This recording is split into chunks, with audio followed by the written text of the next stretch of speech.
This one's for the culture.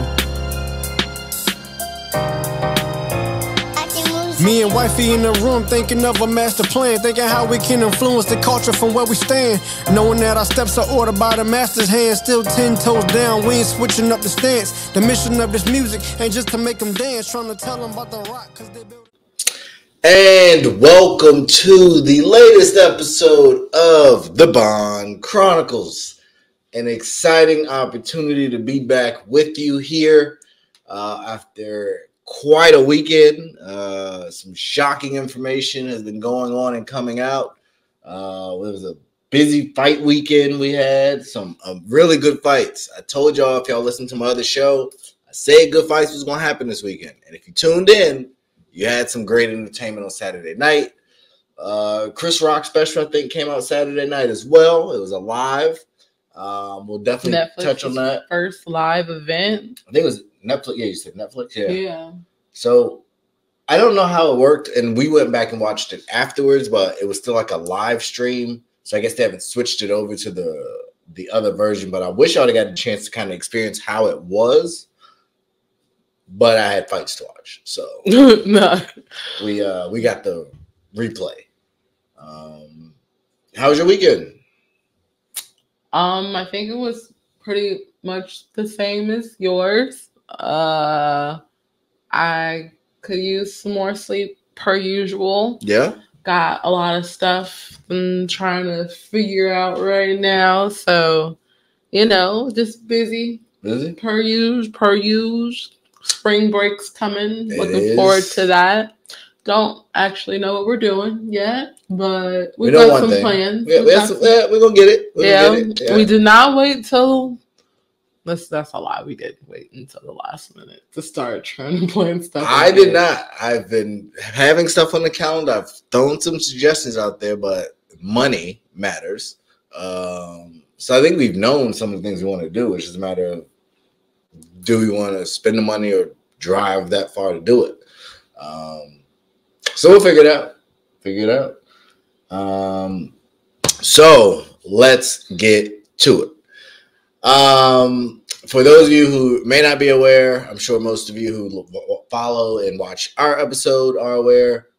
Actually, before I do that, I just got to do this. Like, share, subscribe, Patreon. I got to get better at doing this in the front of the shows and not at the end. But we do have Patreon exclusive content that is releasing each and every week. On top of that, there's other stuff that we just sprinkle in over there. So right now we have our day ones, and that is a $5 subscription. We still are running the first, I believe it was 50 people we said would be entered into a raffle for a gift card. So we still have some spots available for that as well. What else we got? You can find us on Instagram, social media, YouTube, all that stuff. All of it, all Mr. of the Ray social Bond, media. the Bond Chronicles, Mrs. Bond Chronicles. Lots of great entertainment and content there. So please like, share, subscribe, hit that notification so when stuff drops, you are notified, you get it first. And then share that with your friends and family and talk about what we talk about. And hopefully you agree with us. So this one topic, I would like to believe everybody should be on the same side, but who you never know these days. Ja Morant. Ja Morant, a phenomenally talented young man, a individual that has seemingly come out of nowhere. I believe he went to Murray State, if I remember that correctly. He really took off during the tournament. He was not highly recruited out of college, not the biggest guy in the world. So naturally, he's had a chip on his shoulder. I had the enjoyment of hanging out with some friends this weekend who went to college with Jid. And they talked about how scrappy, how he was the smallest person on the football team, but he was a scrapper. I believe Ja Morant to be similar. Tough kid, plays above the rim, lots of hard falls.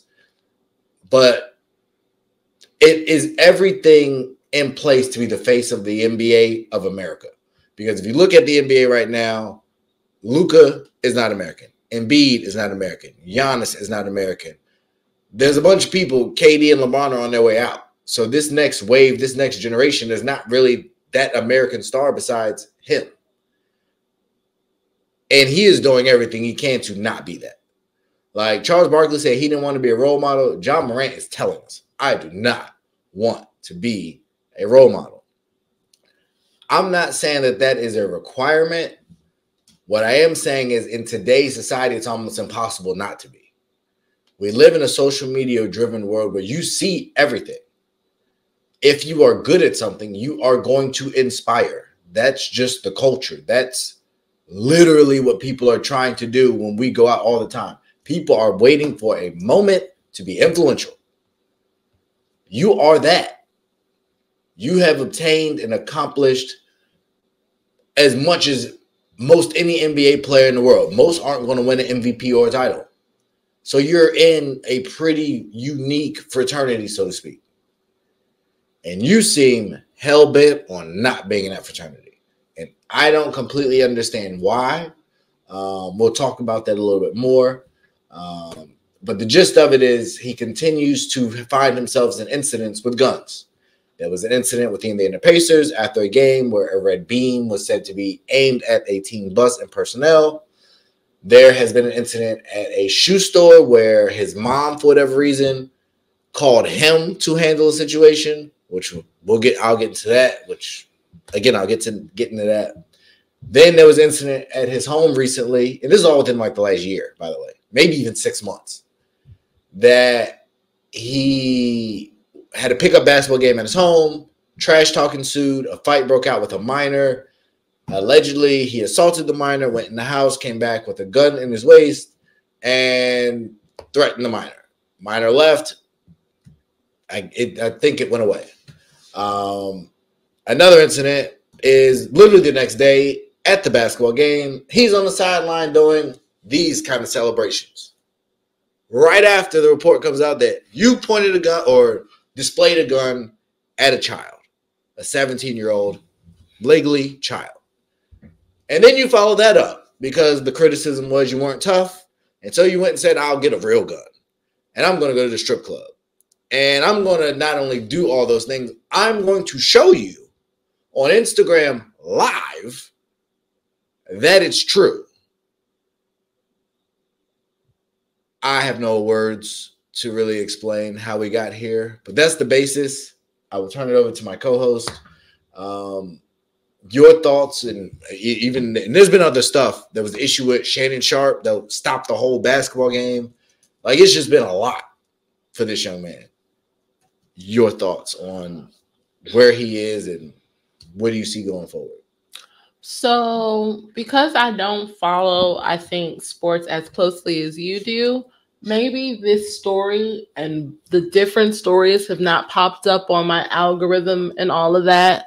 So when I first heard about the situation with the 17-year-old, I was like, nah, somebody show me some video of that. Like, that doesn't even sound right. Yeah.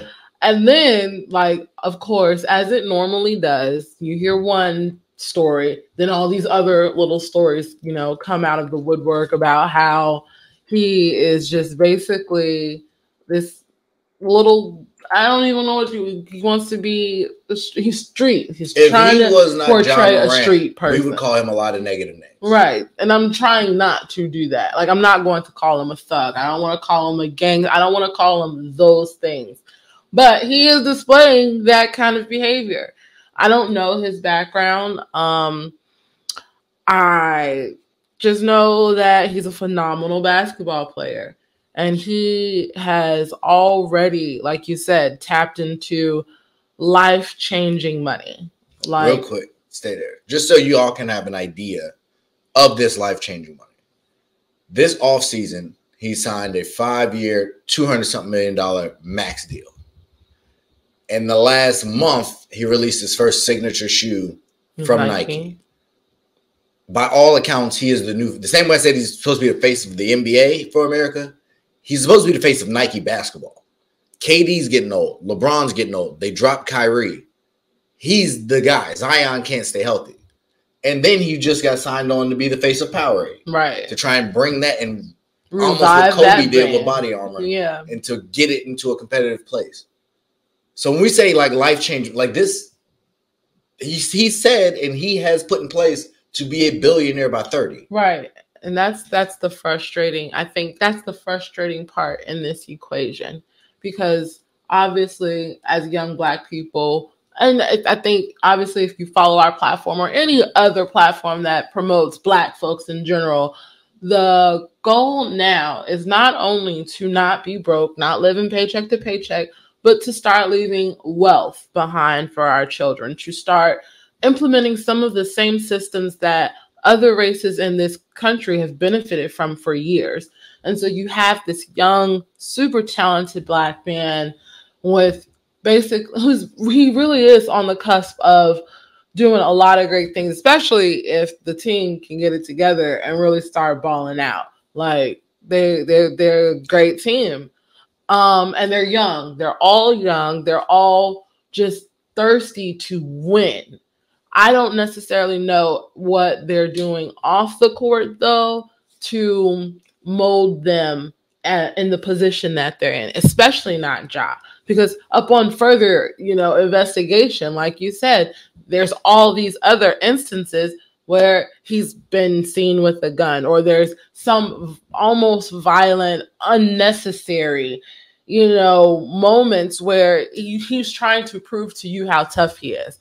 And whatever, that's cool in some environments, but not when you are you're making $200 million, bro. You don't need to be the tough guy. You have security.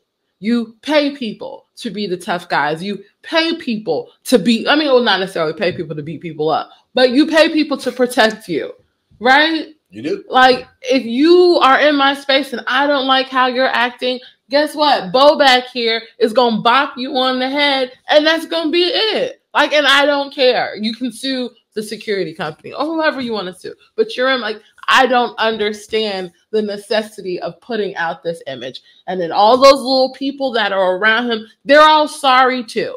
Because he your meal ticket. Because that's what it really boiled down to.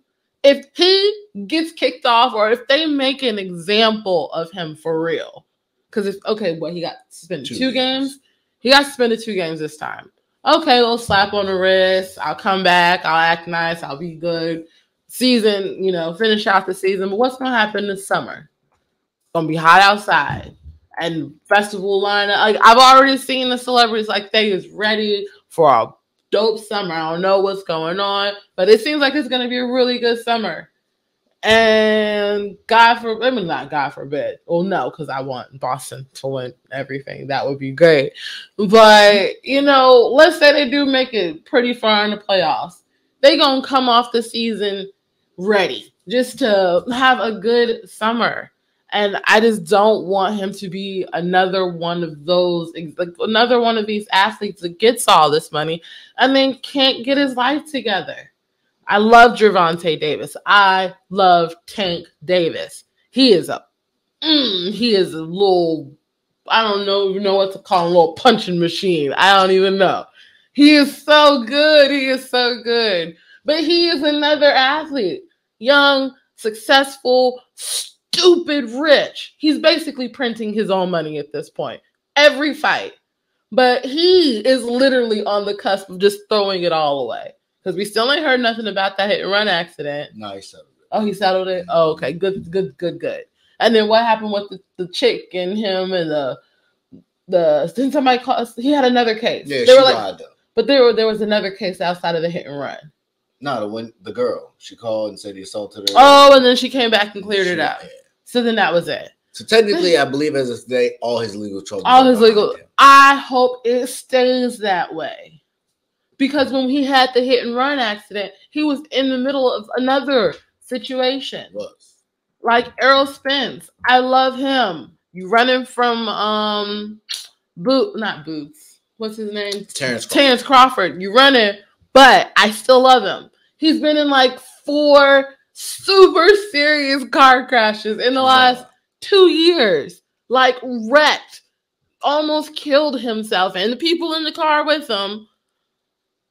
And it's just like a funny game. And I don't understand it. I don't understand how you can have that much money and that much opportunity. And it's just like, I'm going to just do whatever and hope that I don't mess it up. Yeah. And I was just checking for Tank. He did plead guilty, and he is to be sentenced on May 5th. For what? For the hit and run. The hit and run? So we didn't see the terms. Apparently there was a plea deal in place, but the court was the court. So he ended up pleading guilty to something else. Or to the 4 charges, which they seem like kind of important charges. So I'll be curious to know how the sentencing goes. Yeah. But those were not good charges I just read. So yeah, I know we kind of joked. I think it was at the beginning of Black History Month. Like, we want to highlight like Black people, but y'all be making it like real hard, like really hard, because there's, I'm sure, great stuff going on, but we can't just look past these balloons, so to speak, that are flying by each week, but y'all just doing dumb stuff. So I did want to get to a second point, because Stephen A. Smith and actually some gentlemen that I was talking about this with at church brought up parenting. Who are you talking to about this? Nah, I ain't gonna put them out there. Oh, just some of our security people. Okay. And the concept of T. Morant has been a fixture dad. He's like the male version, like a dance mom. Like he's the guy that's always out there. He's front and center. Him and his son seem to have a great relationship. He supports his boy. He's 45 years old, so he's not that old. And so people are looking to the dad in this situation. And I pushed back on that. And I have been pushing back on this idea for a long time that, to a certain extent, if your kids is wilding, your kids just be wilding. And Chris Rock talks about this in his stand-up, about how some kids are just not born angels. They're not. If they bite you and do stuff, we didn't teach them that. And other things that they do, I be looking at my kids like, I don't know why you did that. Like, I didn't teach you to hit that kid, like, or your brother or whatever. Like, why did you hit him with the gun? Like, why would you do that? So I do believe biblically, train a child up in the way you should go. If you spare the rod, you spoil the child, and with all that. I beat my kids legally and respectfully. But if my kids go out and do dumb stuff and they don't listen to my guidance, that's not my fault. If you give, I just kind of laid out what Ja Morant, the success he has recently had. Like, no one can relate to that. Ja Morant can't go talk to somebody and be like, yeah, I did this, and this, and this is how I'm feeling. Yeah, I can give you my thoughts and opinions like we're doing here, but I can't really understand what the heck that looks like. To be that young with that much power, that much influence, and that much money. So I understand the invincibility factor. I also feel like this is similar to what Antonio Brown went through in Pittsburgh, where if you keep covering stuff up for long enough, you enable somebody that gets out of control. For sure. And once that thing go off the rails, it's hard to get it it's really hard to get it back. And Ja Morant has been telling y'all he's him for a long time. And as someone who has said the same phrase, that's not a phrase that's saying, I'm listening to a lot of advice. That's a phrase that says, I don't need no advice. I'm him. If advice needs to be given, it's going to be given by me, not given to me. And so I read the statement that Ja Morant put out. It read real cookie cutter to me. I think the best form of apology is change behavior. So Ja Morant will have ample opportunity to change his behavior, but you got to show me. And I think the bigger issue for me is not his dad. It's an agent. It's a team. Because if he is this comfortable doing this, I know there's stuff happening in that locker room and behind the scenes that we do not know about. And that's the, like I was saying, like that's the part. Like you've got all these people around you who you would think in this day and age would know better. And I think that's the problem that I find with a lot of these sorts of situations and these occurrences with affluent people or rich Black folks specifically, you want them to do better because it's just time to. And it's frustrating because, and don't take this the wrong way, like I understood what Jay-Z meant when he said we're beyond kneeling, because it's like we can't. She got to take us out of here, ladies. No. Like to an extent. Clip this part. Don't clip it. Don't clip it. Don't clip it. Tell us more about how you feel about we're beyond kneeling. I'm just playing. Go ahead. I'm not going to paraphrase for him. To me, that statement means we can't just keep doing and saying, this is what we want for ourselves. These are the things, and we want to accomplish for our community, but we're still portraying the same behavior. We're still doing some of the same things that haven't gotten us any further. So yes, kneeling, it got us to this point where the conversation is open and we're having a conversation. Now, what can we do to advance the conversation beyond the kneeling? Because kneeling opened the conversation. Now let's figure out how we can proceed the conversation and actually make something happen. We have so many young Black men in the NFL, in the NBA, in just sports, period, with the opportunity to really make an impact in some way, shape, or form. I get it. Everybody doesn't want to be a role model. Everybody doesn't want to have a bunch of people looking up to them and aspiring to be like them. I'm sorry. As an athlete specifically, I don't understand how you don't just suck it up and be a role model, because it's gonna happen regardless, especially when you're an amazing athlete. You cannot expect for kids to watch your games and come to your games and buy your jerseys and your shoes and all these things to support you and not want to be like you. Like it's just stupid to not think that that's how it works. And so regardless of whether you want to be a role model or not, you have put yourself in that position, and that is your platform. What do you want to display? And I am so sick of seeing these kinds of stories. Because yes, LeBron James, Chris Paul, Steph Curry, like those people, the NBA cares. Yeah, y'all do. We see it. It's wonderful. But I still see all this crap. And I'm so sick of it. It's so stupid. We should be past this. He got his first check. You balled out, I'm sure, when he first signed. He ended up being the number 2 overall draft pick. Right. He got paid his rookie year. Like, I'm sure you've done all the stupid things with money. Now, yes, you did just get $200 million. Like, that's a different level of stupid money. But why not make smarter decisions so you can get to that next bag? I don't know. It's kind of crazy to me. It's frustrating. And again, I do think it also has a lot to do with the people around you. You can't have people who have, maybe they do have the best interest, his best interest at heart. But at the end of the day, nobody is using the sense that God gave them in these situations. And it looks bad. It does.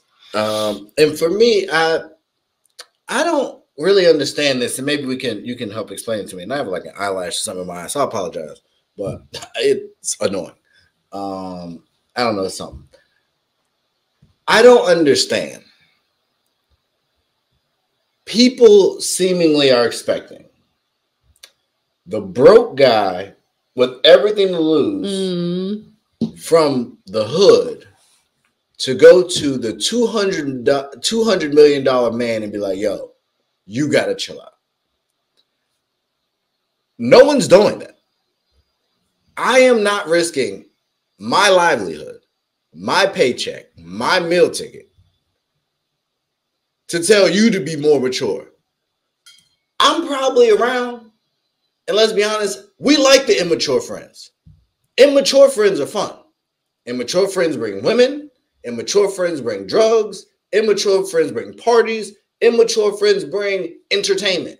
They do. There is a value in the immature friend. Now, you have to balance that. That ain't the immature friend's job. I'm being me. I'm being the fun. You need to protect you.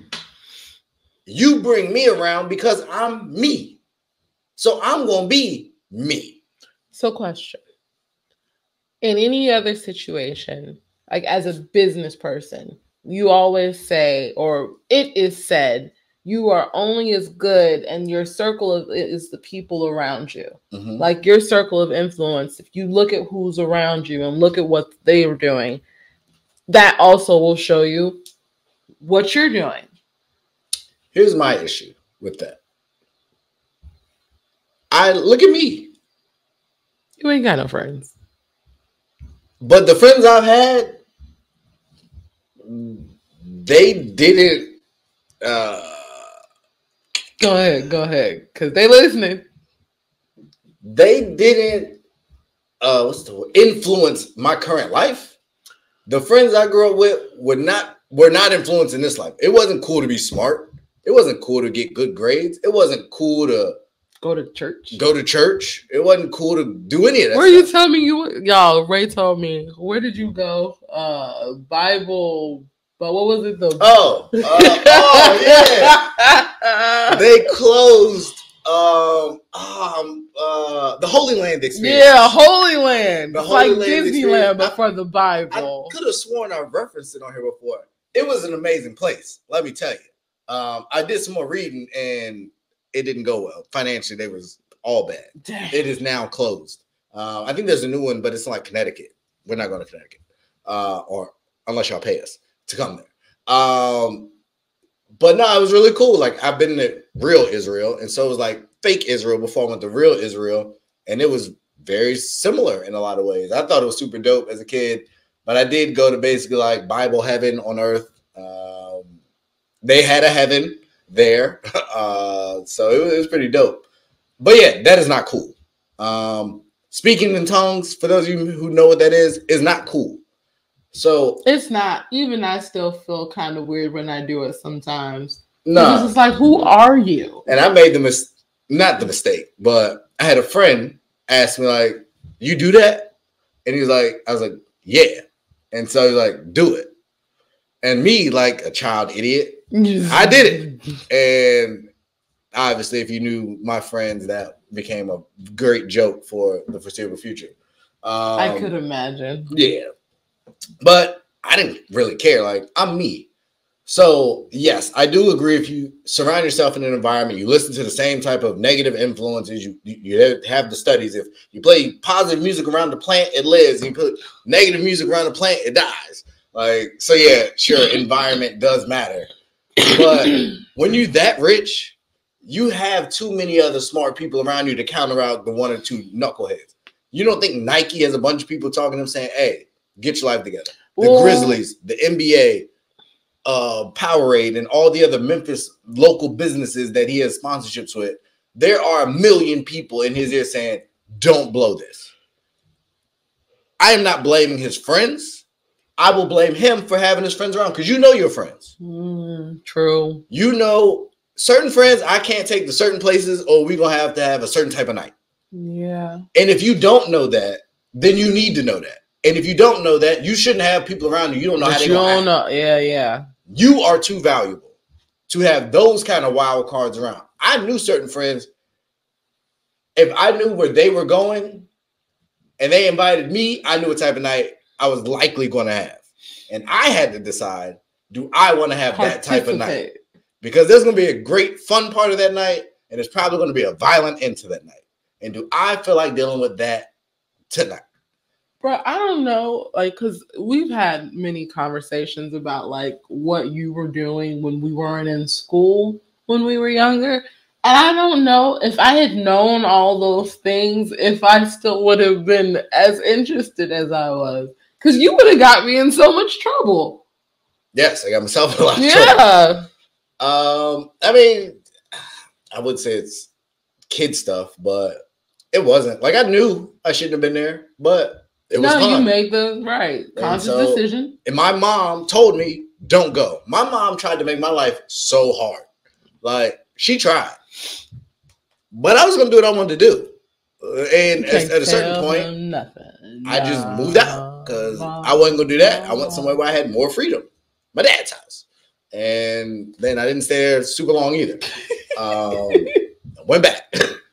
But, like, once grown adults start making grown adult decisions, like, parents can only do so much. And as a new parent, I realize how hard it is to parent. And I wish I understood that more when I was a child. I might have been a better child, but it's too late now.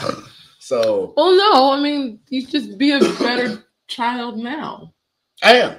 Well, not really. I was gonna say no. I'm a dope child. I was gonna say relationships is trash. It's another episode. Yeah, we can definitely talk about that. Yeah. So, but I don't want to speed through this, but there's a lot to get to here. So, Ja Morant, I hope you do better, bro. Praying for you, rooting for you. Despite everything I said today, I hope for the best because you have the potential. More, yeah, like, for sure. You're charismatic. You can talk. We've seen the videos of you giving the large tips to local people. You put a lot of your friends and family in like a cul-de-sac so y'all can all be close. So I'm not discrediting all the good. I'm not that kind of reporter or media person. But I'm gonna call the BS when it's the BS. Call a spade. And you doing a lot, young man. Tripping, bro. So yeah, I mean, maybe this is Chris Brown's Rihanna moment. Maybe this is one of those watershed moments where it triggers. I can't do that.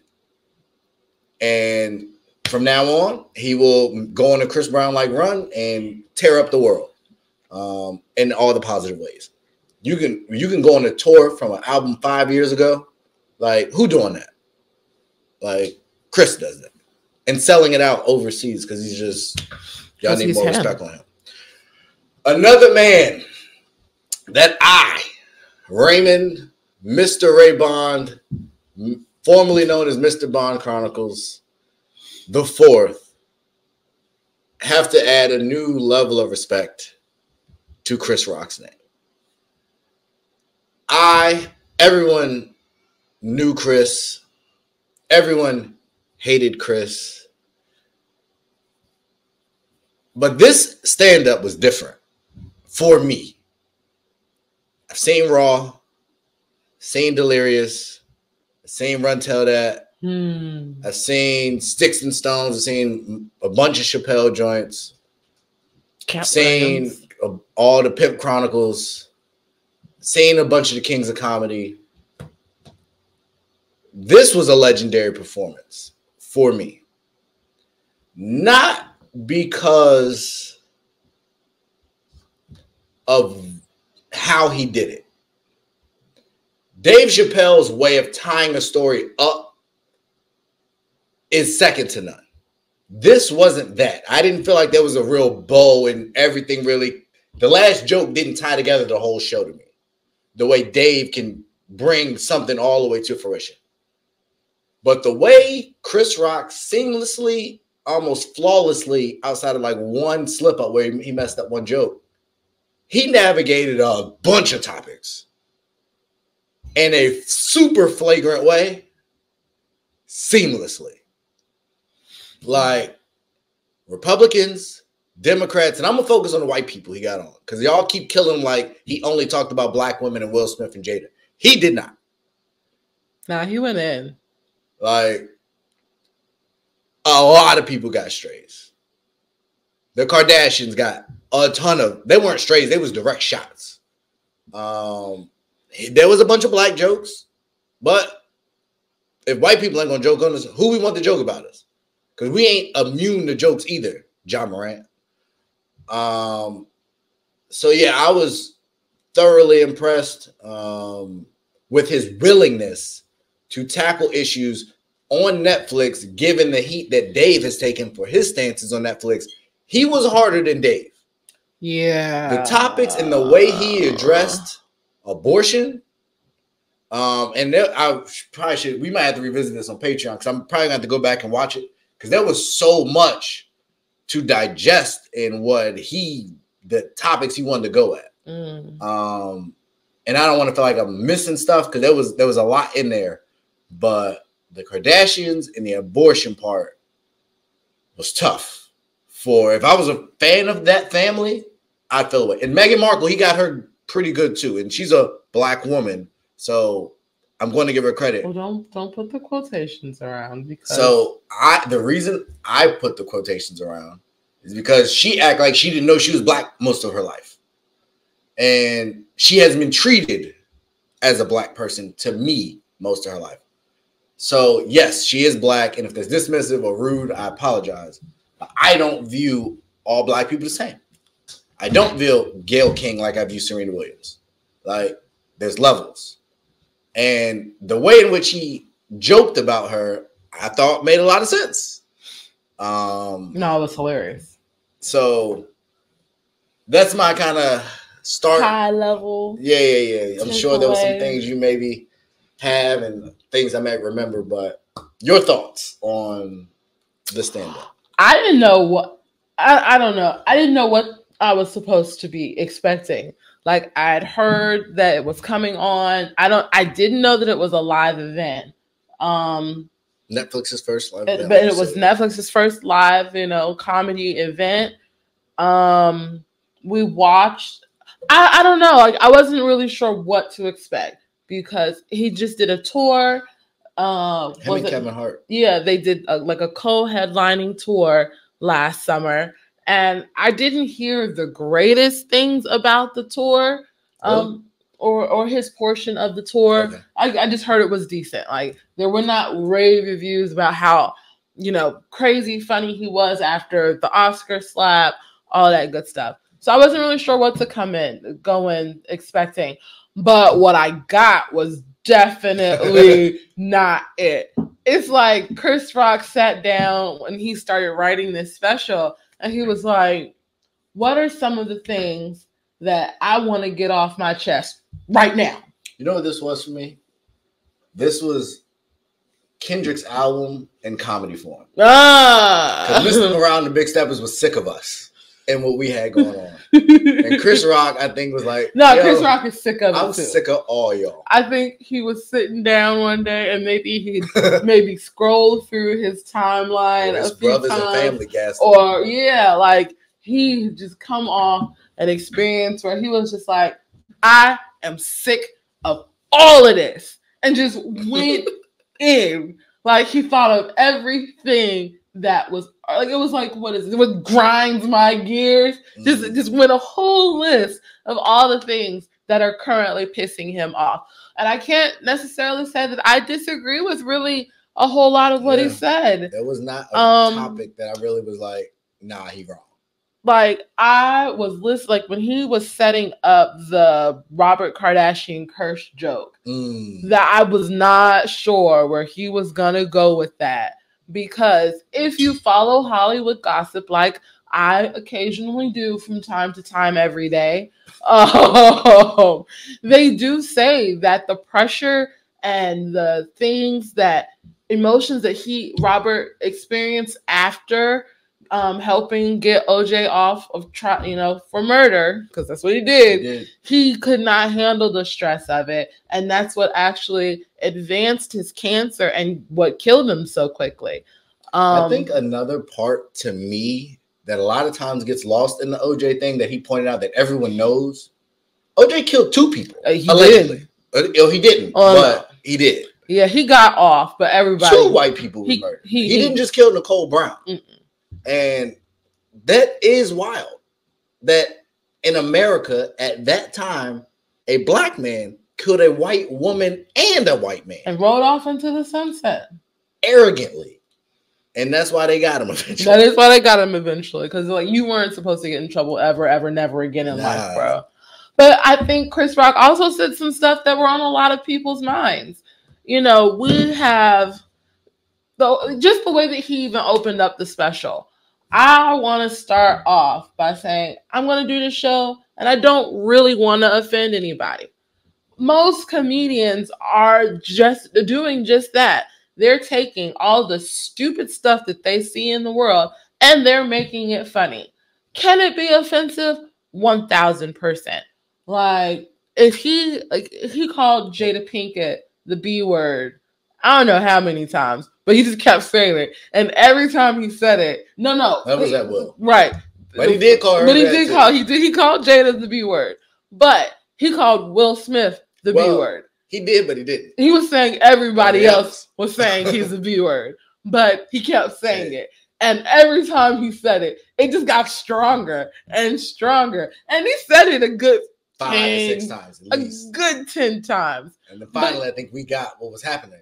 And it was like, oh. But he's not lying. Everybody looked at that, I still do. Love triangle thing with Jada and Will and August Alsina. And we're just like, you're on this red table talk and you've got the most pathetic look going on. And you expect for us to believe that y'all are healed past the situation? Like, you can't even look at this woman with a straight face.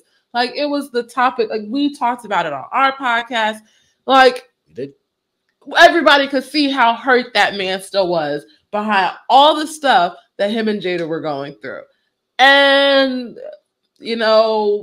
if you agree with Will slapping Chris or not, he did it because he was upset about a bunch of other stuff that had nothing to do with Chris Rock. And Chris was honest about that. I loved how he bragged on his kids because, yes, Black excellence, Black girls that flinch and ride horses. Like, I love that.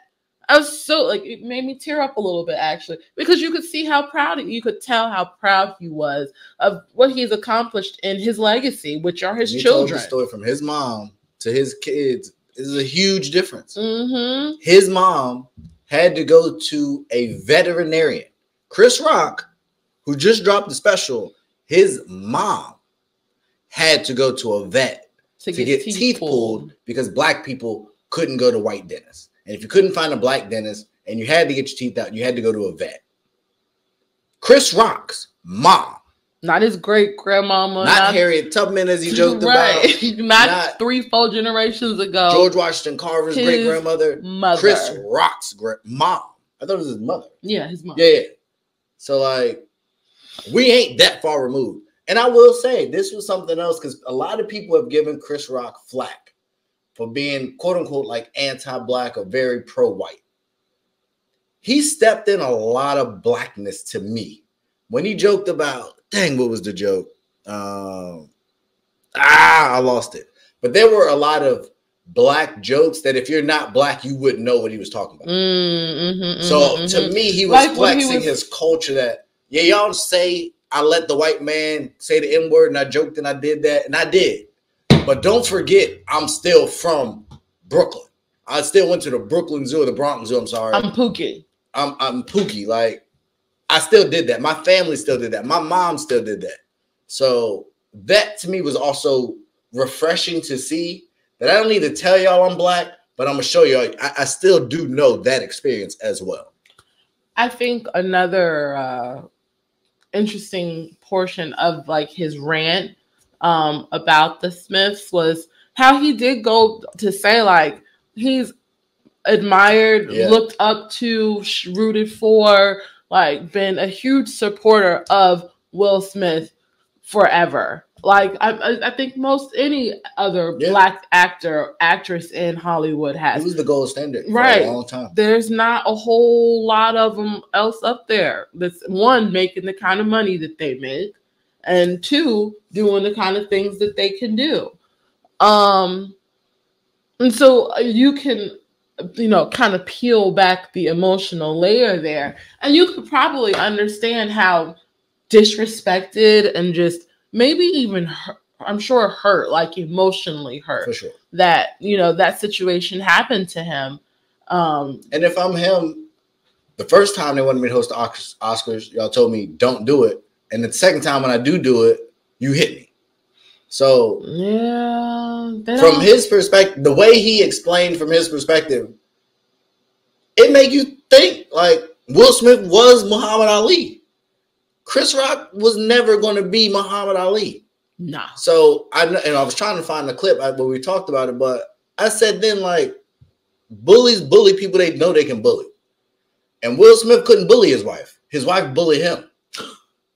That's just the facts. So what he did was he redirected his anger, which is what Chris said they wasn't. That was right. That wasn't for me. That had nothing to do with me. As he said, every single person in the world was calling you the B word, but you hit me. But I do appreciate how he said it. It's just like everybody wanted to know why I didn't do anything. Why did I do something? What was I supposed to do? And my lesson was, I'm black, and you don't fight in front of the white people. But that is a real thing. And you have company come over your house, especially white folks. You have white folks coming over your house. You better act right, because we don't do that in front of the white people. Like, it was a really good special. It was really amusing. Definitely aggressive. Oh my God. It's very aggressive. Like the killing babies jokes. There's like a whole 5-minute, I want to say like a 5-minute little portion about abortion, killing babies. I Lord forgive me. Hilarious. It was really, really funny, but it's really, really aggressive. It is. I would have thought that would have been the outrage. And that's the crazy part. Like, I've seen, like, because I was sitting here looking at articles. Like, the one article I read on the Daily Mail said that Chris Rock is basically the angry old guy shouting at people to get off his lawn. Another article said that he was dated and that he has no respect for black women. Like, But keep in mind, and that's what I wanted to get to. He highlighted his daughters in a way that was excellent. He talked about Serena Williams, and he did highlight some women. And Beyonce. If you ain't know before this special, Chris Rock Beyonce. Loved Beyonce. Can't wait for the tour. Right. Like, so, and that's he might be a womanizer. I'm almost positive at this point. Oh, yeah. He is definitely a philanderer. But that's another stigma I think that's been put on him, is that, like, you don't see him with women. Like, he's... No. Soft. No. That's not a stigma. Like when he got divorced and the details of how much he was cheating on his wife came out. I'm just saying. It was really bad. When people talk about men that are him, he never comes up. So to hear him talk about his desire and love for women. No, we don't use that word on the show. We're trying to get monetized here. He specifically used a part of their body, like. But you can probably guess what word we're talking about. And he said every dime he's ever spent was on women, and if he had a chance to do it again, he would do it. So I get the quote, and for what it's worth, the fitting selective outrage that people want to have. But he covered too many groups for y'all to try and say he hates any particular group. Like, I feel like he's like Trump. Trump be talking bad about everybody. White women, white men, black people, Hispanics, everybody. Basically, anybody can get some. Like, he don't discriminate. Like, he said some stuff about Rosie O'Donnell. Like, I know what he said about Haiti, but he also talked about Rosie O'Donnell. Also, the White Planet of the Apes. That's probably what I'm calling January, the insurrection from now on. Yeah. The White Planet of the Apes. Because that's exactly, like, it's perfect metaphor. Yeah, like he touched about, analogy, how white people feel about certain stuff, but we're gonna overthrow us. Like, he's right. Like, y'all mad at who? Who are y'all threatened by? Like, he did talk about that. So I know people want to say he's so anti-black, but y'all are idiots, because he definitely had a lot of smoke for white people. It was, I think, a really good display. And if you consider the Kardashians white people, he smoked them. Oh, yeah. Like, they got it probably maybe worse than the Smiths, in my opinion. Because that crackhead basketball player line, Lamar Odom. That was even the whole line, the whole bit. The bipolar rapper, it was a shot. Yeah, the whole bit. Like, your cursed, your daughters are going to be with nothing but niggas for the rest of their lives. Like, boom. Yeah. So yeah, I as a Christian, it's hard for me to say go watch it. As a broadcaster of news and entertainment, you would be a fool not to go watch that special. Any Netflix special or any comedy special that refers to the royal family as the OGs of racism, like, you kind of gotta take a peek at it at minimum just to hear that little bit. Because how are they not the OGs of racism? They invented colonialism. Like, man. What did he say? He said they're the not Coogin gang. The Rapper's Delight. Yeah. Rapper's Delight. Like the original. The original. So, yeah. Entertaining for sure. I am confident this is going to run a couple news cycles.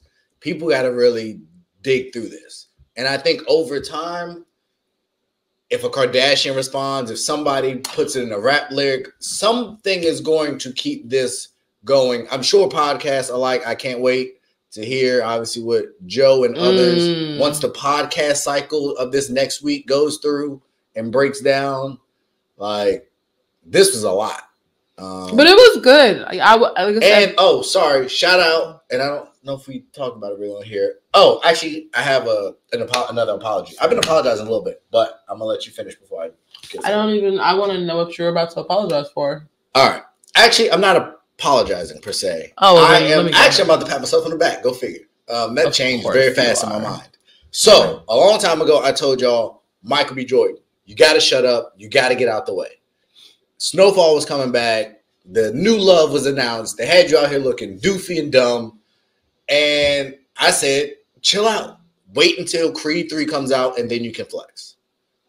Michael B. Jordan has entered the group chat, ladies and gentlemen, and he's taken full control of the group chat. By all accounts, Creed 3 had a really big first night. Joe Budden is not a big Michael B. Jordan fan. So I was interested in his review. He found some hate, but it was hard for him to find the hate, which lets me know the movie might be amazing.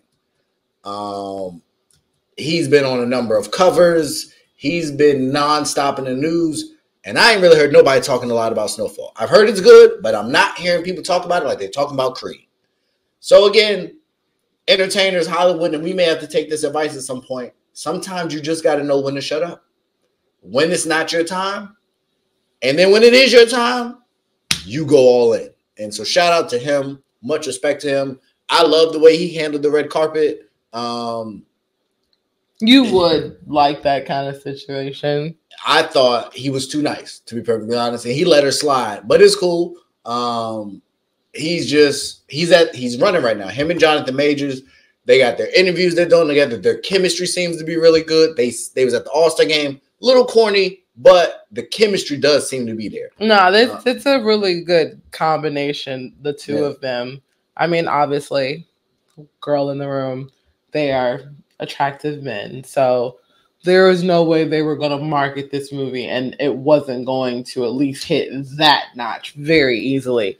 But I don't think he's really played it. Jonathan Majors hasn't played like a sex symbol role before, has he? I mean, technically speaking, neither has Michael B. Jordan. I think he's only been in like one movie that would have been considered a romantic comedy-ish type movie.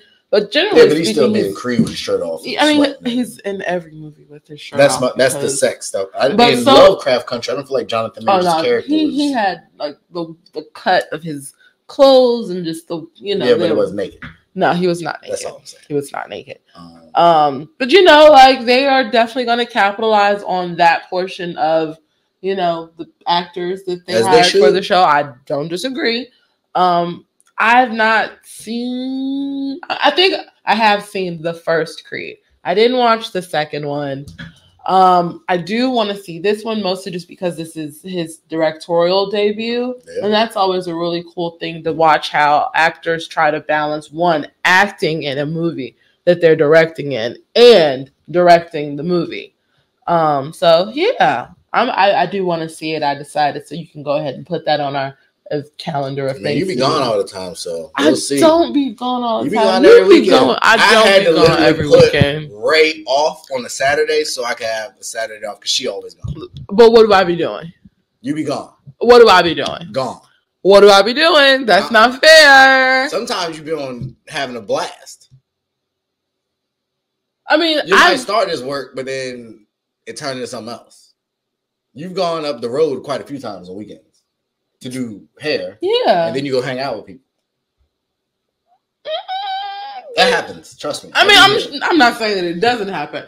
I don't think it happens to the frequency in which you I just said are I just alluding had to to. take some time this weekend. So Right. we'll see if we can if you can carve out just a little bit of time. Boy, if you don't stop. So that I can take If I don't carve out a little bit of time for you, did we not just go to Italy?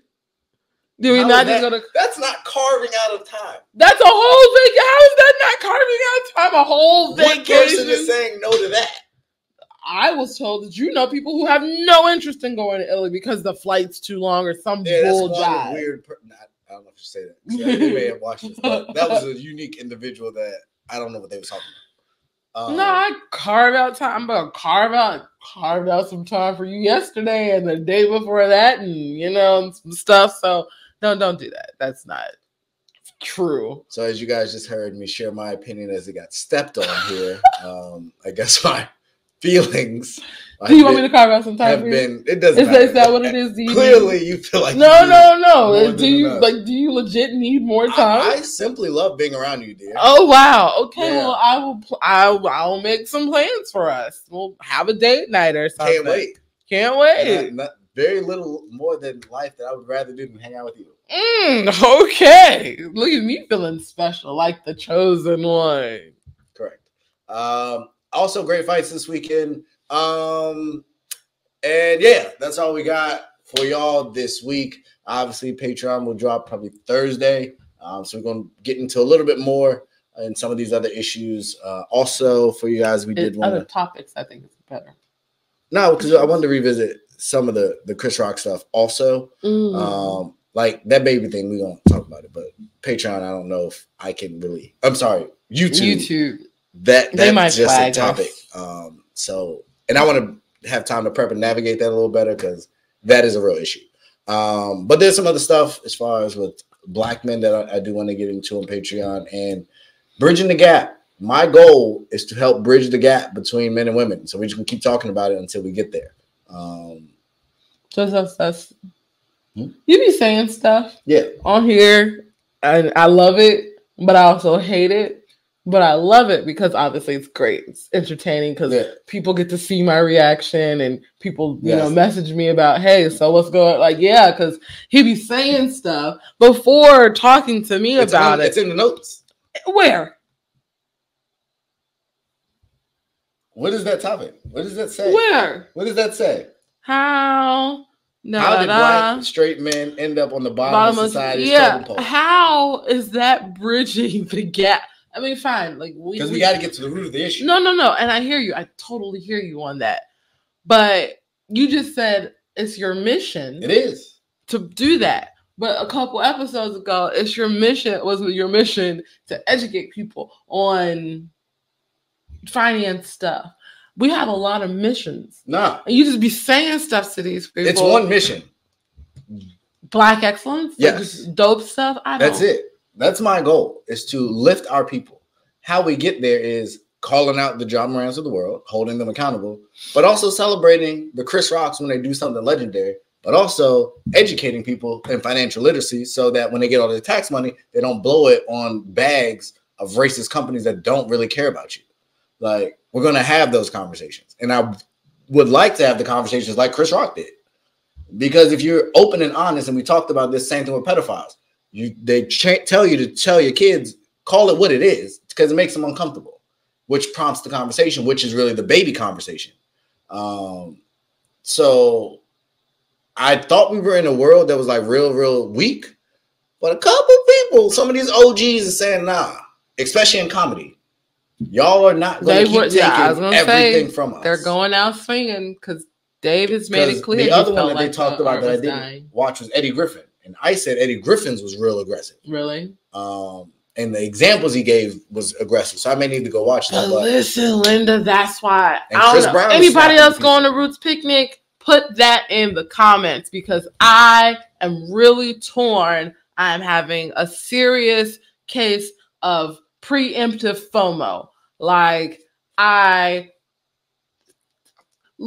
Hill, Jesus, I just want her to be amazing. Because, how did I get here? There was something. You said something that triggered me. Oh, art dying, comedians, all that stuff. Okay. And I thought about Dave Chappelle being at Roots Picnic. Shout out De La Soul. Music live on streaming. Live on streaming. Go run that up. Help them make back all the money that was stolen from them or they lost over the years. No. Terrible industry. Definitely lost loads of money over the years. But yeah, who's going to Roots Picnic? Because I want to go. We might be there. We'll see. She will be there. Yeah, I'm almost positive. I'm just going. Yeah, go ahead and still waiting on my Something in the Water lineup. I would just love that. But Dreamville's lineup was a wait, and actually that's another not apology, but update. I've been telling y'all Dreamville wouldn't put it out, and boy did they! Usher, put it out, and Drake in 2 days. That's a lot. Tickets are now sold out. Yeah, tickets are sold out. For the wait list. If you missed, you missed. I told you I'm gonna try to get a 1-day ticket and go hop on Ticketmaster. Just pop in there. See that financial literacy we were talking about. Sometimes it be your own people that just you can only take them to the water. You can't make them drink. You know what I'm gonna be drinking? Nope, I don't. Hopefully you're drinking savings and investing, so that our generations will last forever. Yeah, that's what I'm doing. Yeah. Well, we are out, ladies and gentlemen. Life, you have the power to do what you do. Choose wisely. Always bet on you. Make smart decisions. Stop blaming other people. Hold yourself accountable. Be better. Black people, we are out and we are rising. We need you to be better, and we will make Wakanda.